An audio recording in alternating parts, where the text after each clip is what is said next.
Your entire life will make sense after this video.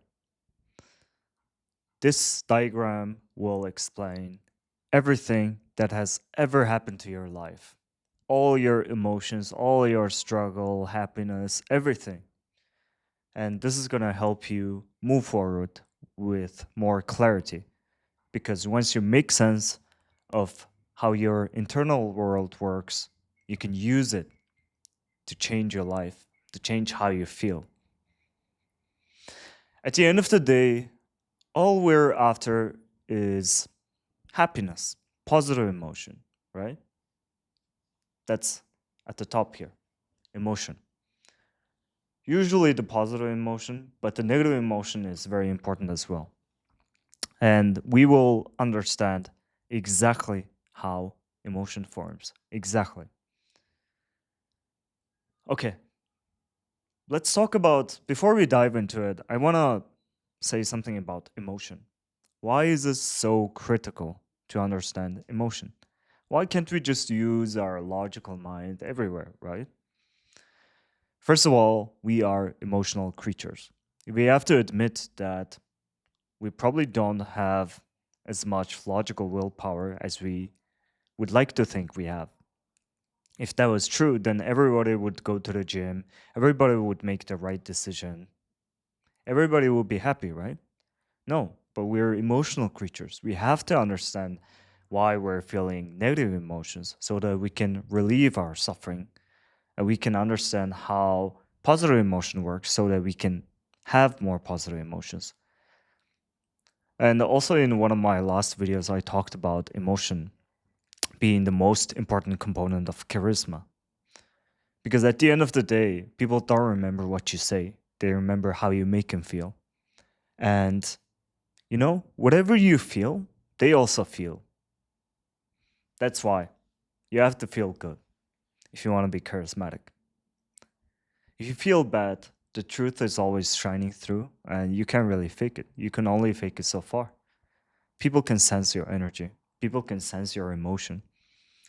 Even though you think you're good at hiding it, no, people can see it. So it's super important for happiness, also relationships too, personal relationships, success. You also realize that a lot of the high performers, they tap into their deep drives and emotions. It's not pure logic that gets you to the highest achievements. Willpower and logic alone is not going to cut it. You need emotional component, emotional motivation, a deeper source of motivation that motivates you even when you don't feel like it, right? Okay. Hopefully you understand why we are emphasizing emotion at the top. That's where we're trying to make sense of in this video. Okay, where does emotion come from? Ask yourself, where does emotion come from? Most people would say, oh, okay, if I'm feeling angry, it gotta be that person, that person is rude. He caused my emotion. Or, oh, it must be the government. The government is doing shitty stuff, so I feel bad. So those are all external stuff, environment. And that is true. It is one of the factors for causing emotions. But that's not the whole story. This is where most people stop. People try to change their environment to fix their emotions. Okay, if I feel bad, then let me try to have this nice car. Maybe let me try to have this nice girlfriend or this toy, luxury, whatever, doesn't matter. But it doesn't alone cut it because we are missing the most crucial component of what causes emotion, which is thought. And also I also want to mention physiology. It's also super important because you'll realize that if you're well slept, if you're sleeping enough, if you're exercising, if your diet is not shit, then most of the time you just feel good by default. So I don't want to underrate the importance of environment and physiology both. Of course, you feel shitty in shitty environment. Of course, if you're around shitty people, then you adopt the same basic Okay, I'm not here judging, people as shitty or whatever, but you essentially adopt whatever your environment or whatever your closest people doing, right? And same goes with physiology. Don't underestimate it. And I would say most of the emotion, I think the biggest control, like today's topic of focus, is going to be thought. Emotion is caused by thought. There are cases where it can bypass thought and you just feel emotion directly without thought, and those are reflexes that can be caused by environment or physiology. Maybe you have some hormones, maybe you're on period. I think that allows you sometimes to bypass the thought process to become emotion purely. You just feel the emotion and you can explain what's even causing it. That happens. Same goes with an environment. If you see a snake, then you have this built-in evolutionary mechanism to just fight or flight. Your brain is designed to cause certain neurotransmitters to release certain chemicals so that you feel the emotion. But let's talk about thought. The main cause of emotion is thought. But not all thought causes emotion. Isn't that interesting? Because what is thought? Thought is just a mental activity, right? You could be just imagining something. But if you're just having some image in your mind or some thoughts or just some random activity in your mind, that doesn't mean they all cause emotion, right? In order to cause emotion, there are a few things that's needed. First of all, it needs to be interpretive thought. In order for emotion to happen, it has to mean something to you. It has to have meaning. So if there's a cup on the table that doesn't cause me emotion, sure, it is an interpretive thought, but that doesn't cause emotion, right? But in order to cause emotion, it has to be something interpretive. Because, yeah, like if you're angry, it usually means something to you. That's why you're angry, right? If it doesn't mean anything to you, then you wouldn't feel an emotion. That's why I also put this another factor. I'll explain why I put it down here, but I put care and important in there. It has to be something you care about.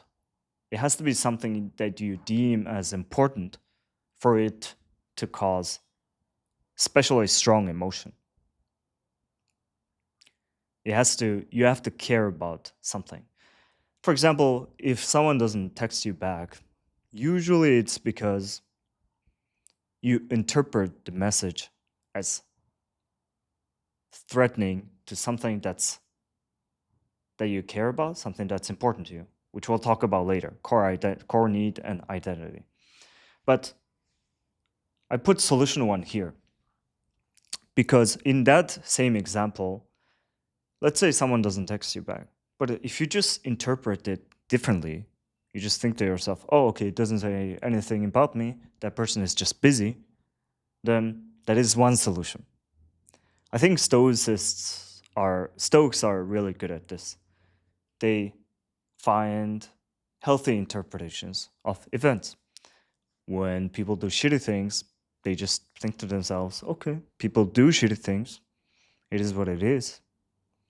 So this is very powerful. That's why I put solution one.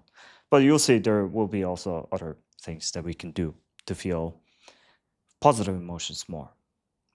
Okay, let's go deeper. Where does thought come from? Where does thought come from? I mean, I already gave you the answer. It's beliefs. Most thought come from beliefs. And we can ask where belief is formed. It is usually through repetition and memory. And how does it differ from a thought? It has a quality of certainty. Let's just focus on that. Certainty. Belief usually comes through repetition, or it has to be something very traumatic event. Like it can happen once, but if it's super emotionally intense, you just like bypass everything, all the filtered process, and just form a belief. But if it's not that, it's usually through repetition. And that's why I put shortcut in there. Belief is a shortcut. It's our way of learning. That's an essential human feature. If you think about it uh, in evolutionary terms, our brain capacity is limited. We don't, let's say, I'm trying to understand gravity. Let's say I say, okay, if I drop an AirPod, it falls down. If I drop my wallet, it falls down. If I drop a cup, it falls down. At some point, you can't keep all those information. You have to compact these information, right? That's why the shortcut comes from. Okay, every object falls. And you might have heard about system 1 versus system 2 thinking. System 1 thinking is more immediate. Like that's more shortcut way of thinking. But system 2 takes a lot of effort, Like when you have to calculate something step by step, it takes a lot of energy. And energy is important for conserving in the Stone Age, right? Because finding food was very difficult back then. It was one of the biggest tasks, and you don't want to spend a lot of mental energy, basically. And also, you need speed. Speed is important for evolutionary perspective, because predators can come out anytime soon, or it can come out of anywhere. So you have to be able to make certain conclusions much faster than usual. So that's like brief overview of how belief is occurring. And I would say this is the biggest cause of thought. Biggest cause of thought. Now, you might be thinking, okay, I get it. Beliefs cause thought. But let's go back to this. In order for emotion to be caused, it has to be a thought that, oh, something important, something I care about is violated, right? Remember that point? Let's think about what is important to us. What do we care about? You might say it is different for everyone, and I think it is true to a degree. But if you look deep down, everyone's the same. It's the same core need. It's the same core identity that's driving this. That's what I put here. Core need and identity. And that your belief has a very deep interaction and relationship with your core need and identity. They're not really identical, but I would say most beliefs that are centered around your core need and identity cause you to have thoughts that cause negative or positive emotions. Let's understand what are those core needs and identity, and I'll have to tap into Maslow's hierarchy. First of all, physiology, which is our basic needs for food and shelter, and safety. If those needs are met, then you will be ruminating on those needs. Those will be everything you care about.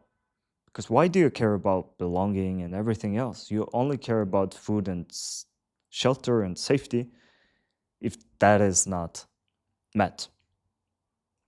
But once those basic needs are met, you have belonging.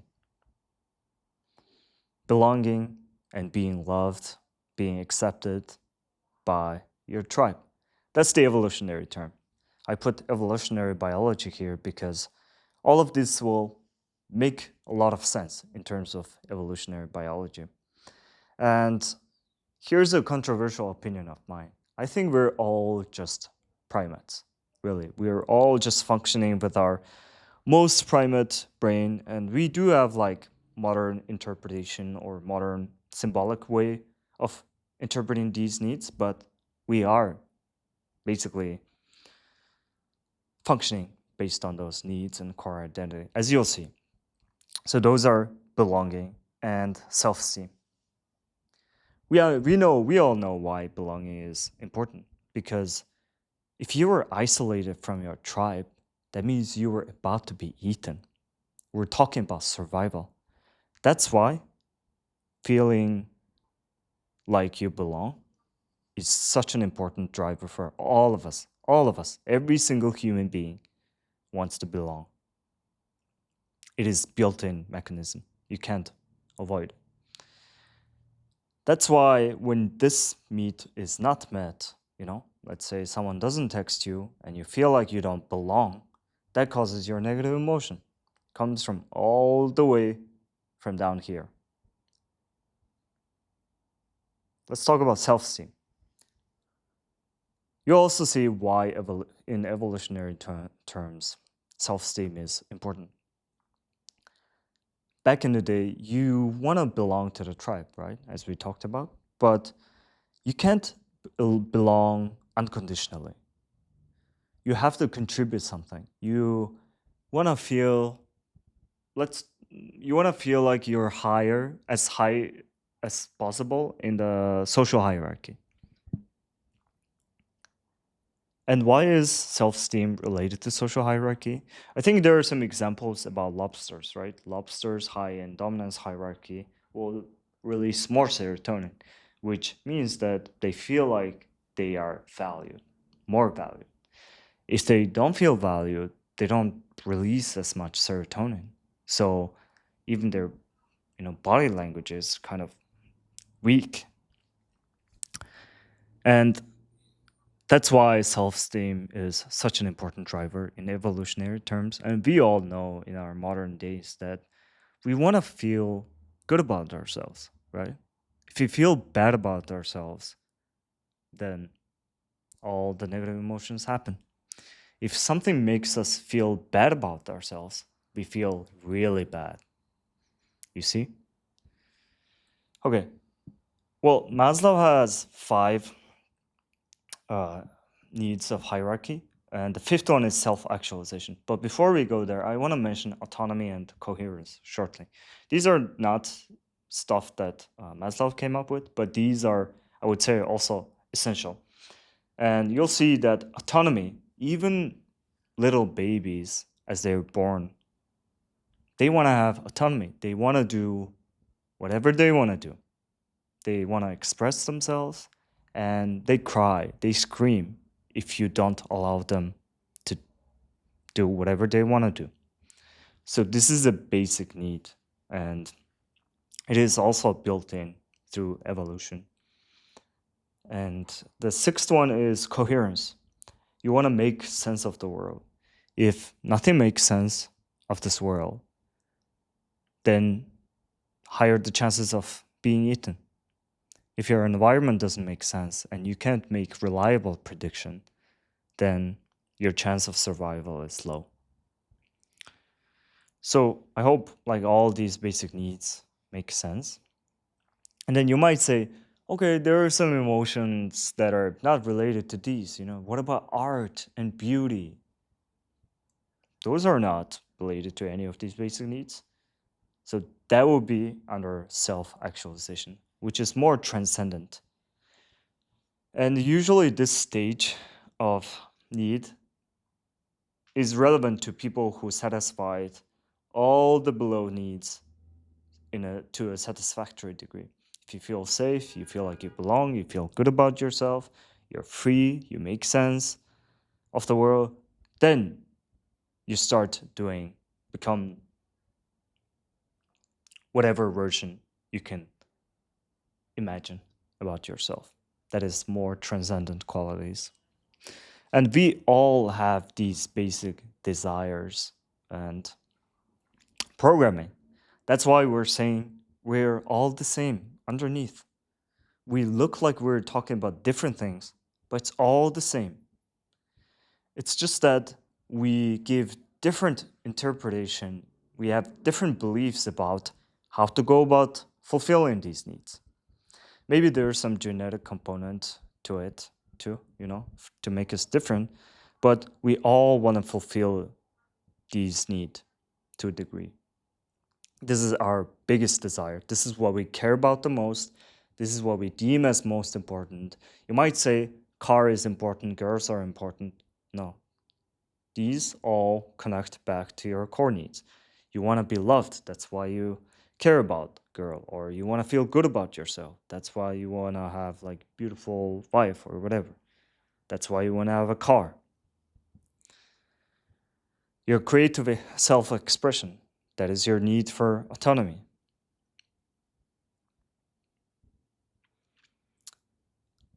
Now, this should explain everything that has ever happened to you in your life. And this will also explain everything that will ever happen to you in your life in the future. Now you can use this information to change your life. How do we transform our life with this information? I think I already gave suggestion for solution number 1. It's all about how you interpret event that gives rise to your emotions. If you always assume negative intent from people, for example, then that will cause negative emotions. And beliefs, that's the solution number 2. And I would say cognitive behavioral therapy focuses most on this. It makes sense, right? You want to change the belief. Once you change the belief, your thoughts are going to change. Once your thoughts change, your interpretation changes, so your emotions change. And beliefs are the most difficult, most stubborn part because they're like this yarn of ball. They're big. It's like a rock. It's hard to push, But you can change it slowly. There are techniques, and that's why people focus on changing beliefs. That's why manifestation is so big. It's all about the belief, right? Manifestation talks about abundance. That is a belief. Once you function from abundance, your thoughts change. You're not as clingy. You're more optimistic. So your emotions change. Once you have positive emotions, it becomes a cycle.